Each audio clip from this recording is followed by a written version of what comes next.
అరే ముసలోడు అయిపోతున్నావురా నువ్వు. ఏం అర్థం కావట్లా. తోటి మేకలన్నీ ఎక్కిరెత్తాయి చూడు, తెల్ల జుట్టు వస్తుంది మెడకాడ ఏడా ఏడా ఇటు చూడు, నల్లగా ఉండాలి జుట్టు, తెల్ల జుట్టు వస్తుంది. ముసలోడు అయిపోతున్నావు, కొంచెం మారు. కొంచెం కొబ్బరి నూనె పెట్టుకుంటే ముసలితనం పోయిద్ది, నల్లగా ఉంటుంది జుట్టు. ఎందుకని మరి చెప్పు. అవి చూడు ఎంత బాగున్నాయో, ఆయి మేస్తున్నాయి. నువ్వు అసలు మేయటం లేదు, ఏమీ లేదు, మేయటం లేదు, ఏమీ లేదు. ఓరక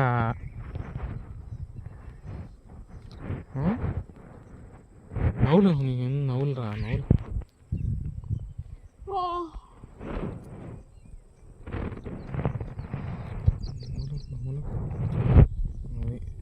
నవ్వులు నవ్వులు.